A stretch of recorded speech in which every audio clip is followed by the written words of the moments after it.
Class 11 के बच्चों, पहला जो चैप्टर था विविध प्रश्नावली थी, तो उसमें कुछ क्वेश्चन मैंने रोके हुए थे तुम्हारे, थोड़े थियोरिटिकल थे। मैंने कहा था कि जरा रुक जाओ, इनको तुम्हारा टेस्ट भी था। देखो बेटा, आज इनको थोड़ा करने का हम कोशिश करते हैं। दूसरे क्वेश्चन में इसने कहा ज्ञात कीजिए निम्नलिखित में से प्रत्येक कथन सत्य है असत्य है। तो बेटा जैसे दूसरे का फर्स्ट पार्ट इसने दिया है, यदि x बिलोंग्स टू ए, यदि x बिलोंग्स टू ए तथा a बिलोंग्स टू b, तो x बिलोंग्स टू b। अब बेटा बात ये आई, हमें इसको बताना है कि ये सत्य है या असत्य है। देखो बेटा, इन क्वेश्चनों को दो तरीके से करते हैं। या तो हम करते हैं इनको लॉजिक वाइज। लॉजिक वाइज का मतलब क्या, x बिलोंग्स टू a है तो x इसका एक अवयव है, ये है वो है, आगे बताऊंगा मैं। या फिर इसको आप सिंपल तरीके से दिमाग में फिट बिठा लो। भाई आप एक सेट ले लें ए में आपने ले लिया एक्स वाई, तो यहाँ से आपको क्लियर दिखाई दे रहा कि एक्स बिलोंग्स टू ए। बताओ भाई बात है या नहीं है। अगर मैं ए बराबर ले लूं एक्स वाई, तो यहाँ क्लियर दिखाई दे रहा आपको X belongs to A. It's okay. अब आगे ये कहता है कि ए बिलोंग्स टू बी। अब ए बिलोंग्स टू बी कब हो सकता है, अगर बी को आप इस तरीके से ले लें 1 2 और ब्रैकेट में लिख दें एक्स वाई, फिर लिख दें 3 और फिर लिख दें 4, ऐसे 1 2 3 4 एक्स वाई।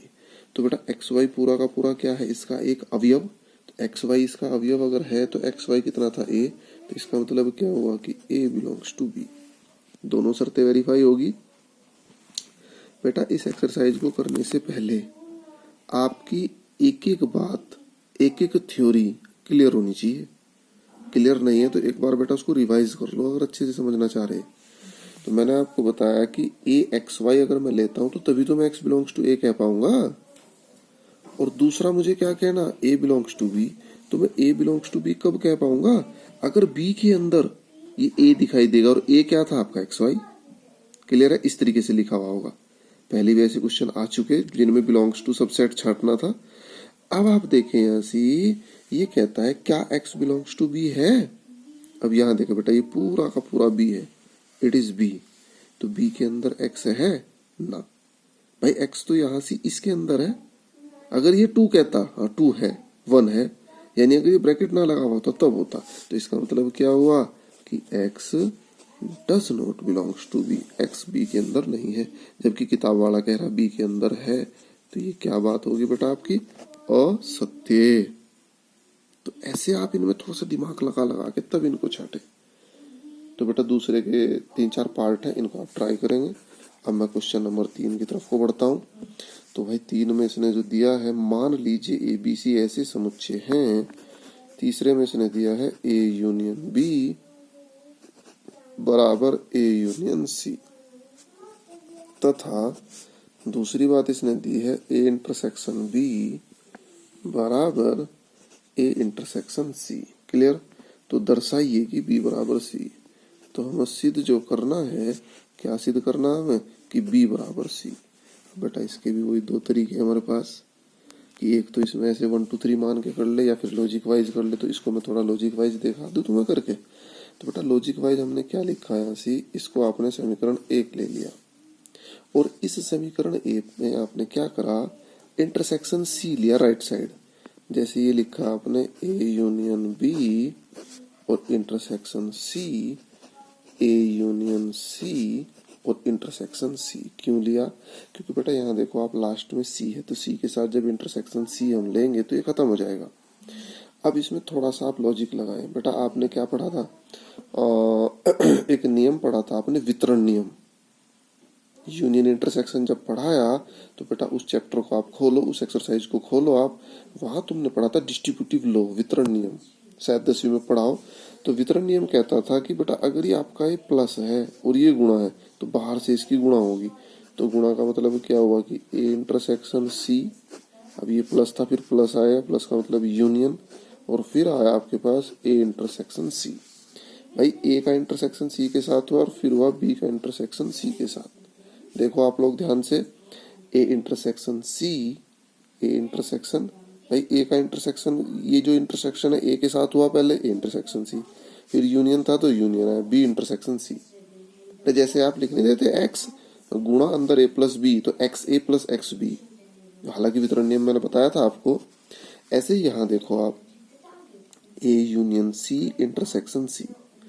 बेटा आप मुझे एक बात बताएं, जब ए का यूनियन आप सी के साथ ले रहे तो ए और सी के कॉमन और बचे हुए सारे सारे आगे। अब जब इंटरसेक्शन सी के साथ लेंगे तो केवल कॉमन पार्ट आएगा, कॉमन पार्ट का मतलब खाली सी रह जाएगा, तो इसको आप लिख देंगे सी। अब ये बात कुछ बच्चों की समझ में शायद ना आई हो, तो बेटा इसको समझने के लिए आप रफ में एक काम करें, ए इक्वल टू क्या ले लें 1 2 3 4, और सी इक्वल टू क्या ले लें आप, सी इक्वल टू ले लें 1 2। तो देखो आप करके इसको क्या सी ही आएगा या नहीं आएगा, ये तुम्हारे ऊपर छोड़ रहा भाई मैं, जिनकी समझ में नहीं आया। क्योंकि बेटा अगर कई बार शॉर्टकट कोई तरीका समझ में नहीं आता तो लॉन्ग कट होता है, उसी से तो शॉर्टकट बनता है। पहले कोई चीज लॉन्ग कट होगी तभी तो उसका शॉर्टकट बनेगा। तो बेटा इसको आप ऐसे करके देखेंगे। तो अभी हम कहाँ तक पहुंच चुके, A intersection C union B intersection C और बराबर सी। अब बेटा ए इंटरसेक्शन सी का तो शायद हमारे पास मान भी है, ए इंटरसेक्शन सी का मान कितना है हमारे पास, ए इंटरसेक्शन बी। तो इसका हमने क्या रख दिया भाई, यहाँ लिखा मान समीकरण 2 से रखने पर। तो जब समीकरण 2 से मान रखा तो बेटा ए इंटरसेक्शन सी का जो मान था आपके पास वो था ए इंटरसेक्शन बी, तो इसके बदले हमने ए इंटरसेक्शन बी लिख दिया, और यूनियन है तो यूनियन लगाया हमने, और यहाँ बी इंटरसेक्शन है तो बी इंटरसेक्शन सी लिख दिया, यहाँ सी है तो सी लिख दिया, और इसको डाला आपने समीकरण नंबर 3। It's okay. पहली समीकरण को मॉडिफाई करके हम कहाँ तक पहुंचे, 3 तक। बेटा थोड़ा सा समझना है टिपिकल होगा, लेकिन इतना भी टिपिकल नहीं होगा, तुम समझ ही नहीं पाओगे। उसके बाद हम चलते हैं समीकरण 2 से, समीकरण 2 से। तो बेटा 2 जो थी आपके पास समीकरण वो क्या थी भाई, 2 थी आपके पास ए इंटरसेक्शन, नहीं 2 नहीं बेटा, एक से ही देखो आप, ए यूनियन बी बराबर ए यूनियन सी। पहले हमने इंटरसेक्शन सी किया था राइट तरफ से बोथ साइड, इस बार क्या करेंगे इंटरसेक्शन बी। तो हम लिखेंगे अतः ए यूनियन बी, और यहाँ हमने इंटरसेक्शन बी किया, ए यूनियन सी, और यहाँ भी हमने इंटरसेक्शन बी किया। राइट तरफ से जो मल्टीप्लाई की हमने इंटरसेक्शन बी की, तो बेटा इंटरसेक्शन बी की मल्टीप्लाई का मतलब बी को अंदर ऑपरेट कर दो, या फिर सीधा सीधा देखो आप इसको, ए का यूनियन बी के साथ है और फिर इंटरसेक्शन बी के साथ है, फाइनली क्या आ जाएगा बी। अब कुछ बच्चों की समझ नहीं आया होगा तो वही रफ में लिख लें, ए बराबर 1 2 3 4 बी बराबर 1 2, ये आएगा ऑटोमेटिकली, समझने का आसान तरीका। इधर की तरफ आप डिस्ट्रीब्यूटिवली ऑपरेट कर दें, तो ए का इंटरसेक्शन बी के साथ, तो बेटा ए इंटरसेक्शन बी यूनियन, और यहाँ है आपके पास सी इंटरसेक्शन बी। देख लो आप भैया, भाई A intersection B union C intersection B. तो अब आपने इसको लिखा बी बराबर, भाई ए इंटरसेक्शन बी तो ए इंटरसेक्शन बी है ही, इसको तो आप जू का तो ही लिख दें, ए इंटरसेक्शन बी है, इसको आपने लिख दिया ए इंटरसेक्शन बी यूनियन है तो यूनियन। और बेटा ये जो बी सी इंटरसेक्शन बी है तो इसको तो आप बी इंटरसेक्शन सी भी लिख सकते हैं क्रम विनिमय नियम से, तो इसको आपने लिख दिया। तो भाई इसको आपने लिख दिया ए इंटरसेक्शन बी यूनियन और बी इंटरसेक्शन सी, कौन से नियम से हुआ बेटा, क्रम विनिमय नियम। अब क्रम विनिमय नियम से हो गया, ये आ गई समीकरण 4। अब आप समीकरण 3 और 4 से देखो, ये पार्ट उसका और समीकरण 3 का और 4 का बराबर है, इसके बराबर बी है, और उस वाले में क्या है आपका सी। देख लो मैं दिखा रहा हूँ आपको, ये A intersection B union B intersection C C, तो इसका मतलब क्या हुआ बी बराबर सी। तो आप लिखेंगे समीकरण 3 व 4 से, समीकरण 3 व 4 से बी बराबर सी। ये मैंने थोड़ा आपको लॉजिक वाइज सिखाया, हालांकि आप इसको वैसे भी कर सकते थे 1 2 3 लेके, लेकिन कोई नहीं, चलो ये भी तरीका समझना जरूरी था। अब चलता हूँ मैं नेक्स्ट क्वेश्चन पे। तो बेटा ये 4th क्वेश्चन है हमारा, 4th में इसने बोला है, मैंने पहले 5वां लिख दिया था, दिखाइए कि निम्नलिखित 4 प्रतिबंध तुल्य हैं। पहला है कि A subset of B, A minus B बराबर 5, ए यूनियन बी बराबर बी, और 4th है ए इंटरसेक्शन बी बराबर ए। तो बेटा बात वही आती है कि एक तरीका क्या है, आप लॉजिक वाले तरीकों से करो, लेकिन दूसरा तरीका क्या है, आप मान के कर लें इसको। तो मुझे लग रहा मानने वाला ज़्यादा पसंद आ रहा होगा तुम्हें। तो माना ए बराबर, मैं मानता हूँ ए बी सी, और भाई बी बराबर मैंने मान लिया ए बी सी डी। मुझे उम्मीद है तरीका तुम्हारी समझ में बिल्कुल फिट बैठेगा। तो यहाँ क्लियरली क्या देख रहे तो यहाँ आपको क्लियरली दिखाई दे रहा है ए सबसेट ऑफ बी। तो पहला पार्ट तो वेरीफाई हो गया, पहला पार्ट ये तो था ए सबसेट ऑफ बी। अब हम चलते हैं सेकंड पार्ट की तरफ। तो सेकंड पार्ट के लिए क्या, ए माइनस बी करना पड़ेगा। तो बेटा ए में लिखा आपने A B C minus B, B में आपने लिखा ए बी सी डी। तो जब आप ए माइनस बी करेंगे तो क्लियर सी बात है फाई आएगा। दिस इज द आंसर, क्योंकि माइनस करना मैंने तुम्हें सिखा रखा बार बार। अब हम करते हैं ए यूनियन बी।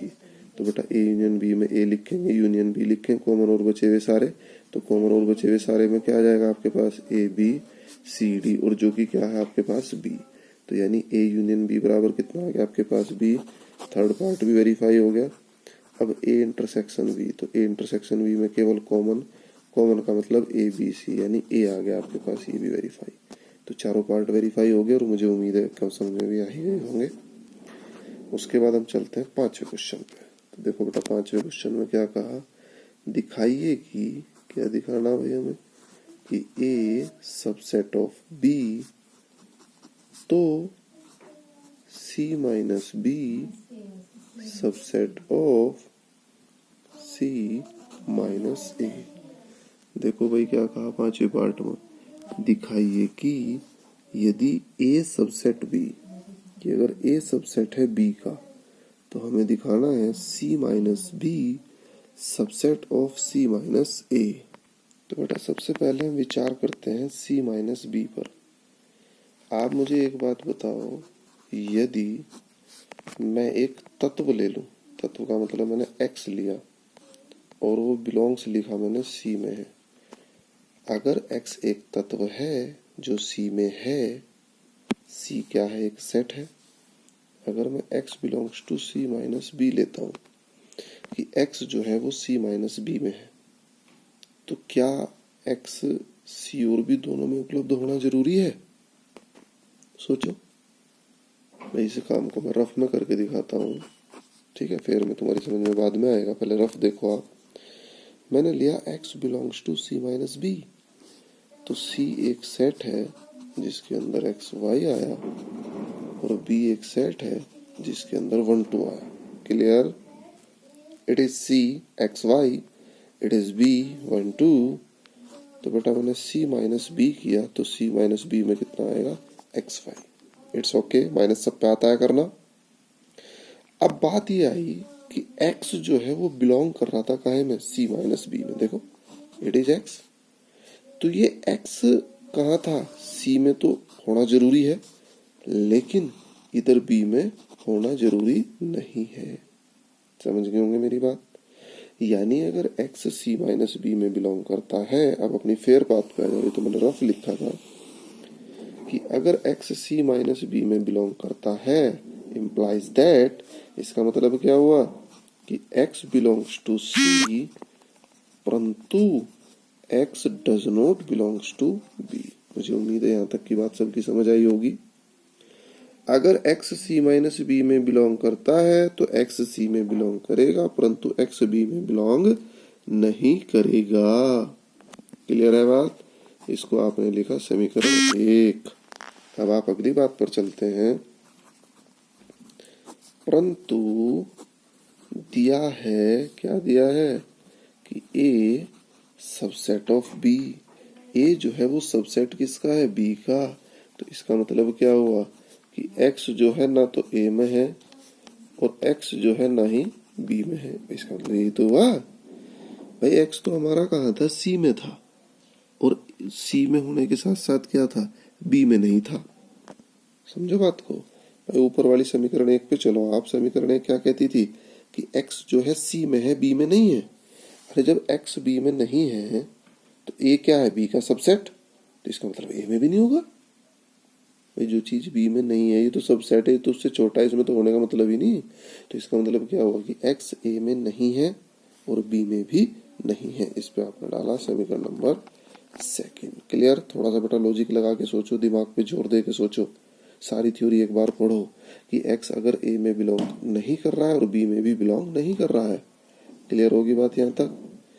अब आप नेक्स्ट लाइन पे चलो, तो यहां से आप क्या देख पा रहे, समीकरण फर्स्ट और सेकंड से आप क्या देख पा रहे कि x बिलोंग सी, यानी x सी में है, x belongs to C, x C में है, और x does not belongs to A, और x ए में नहीं है। भाई x आपका सी में है और x ए में नहीं है, तो इसका मतलब क्या हुआ कि x बिलोंग करेगा आपका कायम है सी माइनस ए में। क्लियर? समीकरण नंबर थर्ड। बेटा फर्स्ट इक्वेशन से कंपैरिजन करो, जिसकी समझ में नहीं आया, अगर x बिलोंग कर रहा है सी माइनस ए में तो सी में तो होगा, ए में नहीं होगा। तो यही तो बात लिखी है कि x सी में है और ए में नहीं है, इसका मतलब क्या होगा, x बिलोंग कर रहा है सी माइनस ए में। इट्स ओके, यहाँ तक की बात क्लियर होगी। अब आप देखें समीकरण फर्स्ट क्या कह रही थी कि x बिलोंग करता है सी माइनस बी में, और समीकरण थर्ड क्या कह रही, x बिलोंग करता है सी माइनस ए में। ओके भाई, इसके साथ में फर्स्ट के साथ साथ समीकरण थर्ड लिख दूंगा। समीकरण थर्ड कह रही थी आपकी x बिलोंग्स सी माइनस बी, x जो है वो सी माइनस बी में बिलोंग करता है, और ऊपर क्या कह रहा कि x जो है सी माइनस ए में बिलोंग करता है। x दोनों में है भाई, सी माइनस बी में भी है, सी माइनस ए में भी है, तो इसका मतलब क्या हुआ कि दोनों एक दूसरे के क्या होंगे, सबसेट। अब ये देखना कि कौन किसका सबसेट है। अब इसका पता कैसे चलेगा भाई, इसका पता इससे चलेगा, ये देखो ए बी का सबसेट है, तो इसका मतलब क्या, ए छोटा है बी से, इसका मतलब तो ये हुआ ए छोटा है। यहाँ देखो ए छोटा है बी बड़ा है। भाई सी अगर आपका 100 है तो सी में से आप ज्यादा घटाएंगे तो कम हो जाएगा, कम घटाएंगे तो ज्यादा हो जाएगा। भाई यहाँ के हिसाब से आप क्या देख रहे हैं कि ए सबसेट बी, इसका मतलब क्या हुआ, ए छोटा है, ए छोटा है तो इसका मतलब क्या हुआ, सी माइनस ए क्या होगा, बड़ा होगा तुलना में किसकी, सी माइनस बी की। तो सी माइनस ए अगर बड़ा है तुलना में सी माइनस बी की, तो इसका मतलब क्या हुआ कि ये जो है ये छोटा है और ये क्या है, बड़ा है। तो इसका मतलब क्या हुआ कि C minus B subset of और C minus A, C minus B subset of C minus A, C minus B subset of C minus A, और यही बात हमें प्रूव करनी थी। तो बेटा इस बात को आप ध्यान से समझे। मुझे लग रहा है थोड़ी बहुत समस्या यहाँ तुम्हें शायद आ गई होगी। यहाँ के लिए मैं फिर से तुम्हें बता दूं बेटा, यहाँ आप देख रहे ए सबसेट ऑफ बी, तो यानी ए छोटा है, ए क्या है आपका, मैं यहाँ लिख दे रहा हूँ छोटा, और बी क्या है आपका बड़ा। ठीक है बेटा, अगर आपका सी 100 है, ध्यान से सुनना, सी अगर 100 है और बी आपका बड़ा है, सी छोटा है, ए को आप 10 मान ले, बी को 20 मान ले, तो बेटा 100 में तो 20 जाके 80 और 100 में तो 10 जाके 90, तो ये बड़ा नहीं होगा फाइनली। तो फाइनली सी माइनस ए क्या हो जाएगा, बड़ा, और सी माइनस बी क्या हो जाएगा फाइनली, छोटा। ओके, तो ये बड़ा है और ये छोटा है, तो इसका मतलब ये क्या है, ये सबसेट है, तो ये मैंने लिखा C minus B subset of C minus A. तो बेटा थोड़ा सा दिमाग लगाए, ऐसा नहीं समझ में आएगा। तो मुझे लगता है आज के लिए इतना ही रोक दे, 3-4 कल बता देंगे भाई, इसीलिए मैंने रोक रखे थे क्वेश्चन अभी तक तुम्हारे लिए, थोड़ा सा उठपटे थे ही।